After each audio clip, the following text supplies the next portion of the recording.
The first thing that you want to do is make sure that you have all the parts needed to assemble your rig. For the Reflex SR5, that includes a shoulder pad, 2 counterweights, a mounting plate that will come pre-attached to a quick clamp, 2 15-inch rails, another quick clamp, 2 quick handles, 2 thumb screws, and a pack of Allen wrenches. Before you start assembling your rig, it's important to check all the threaded holes and the screws to make sure that all the threads are clear and that there's no debris that ended up in there. Otherwise, you run the risk of cross-threading something and ruining a part of your rig. Let's start by assembling the shoulder pad. You'll see on the counterweight that there's a set screw, and one of the Allen wrenches will tighten this down on the post on the back of the shoulder pad.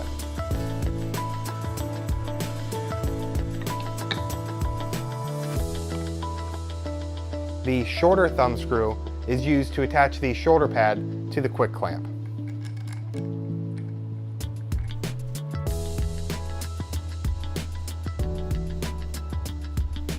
It's easier if you pre-mount your camera onto the mounting plate before attaching this to the rails.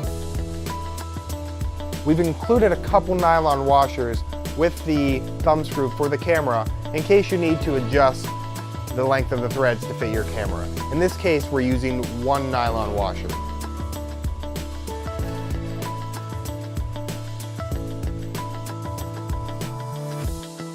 Now that we have all the pieces assembled, we just have to put the rig together. We'll start by placing the rails into the shoulder pad and cinching down the quick release. Next, we'll take the camera with the mounting plate attached and slide it through the rails as well.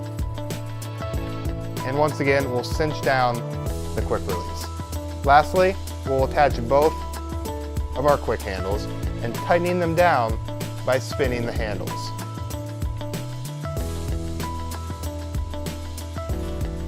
Your Reflex SR5 is now assembled and ready to shoot with. The angle of the shoulder pad can be adjusted by loosening the thumb screw, twisting the shoulder pad, and then once you find a position you like, you go ahead and tighten it back down. Since this isn't something that you'll frequently be adjusting, it's best that you tighten it down with an Allen wrench to make sure that it doesn't come loose while you're shooting. All of the thumb screws can be tightened with an Allen wrench if need be.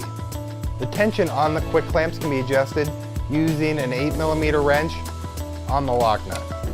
To tighten it, simply hold the clamp and spin the lock nut. You might want to do this if you're having trouble with the rails spinning when you're using the handles, or if you're using somebody else's rails that may be slightly different size than ours.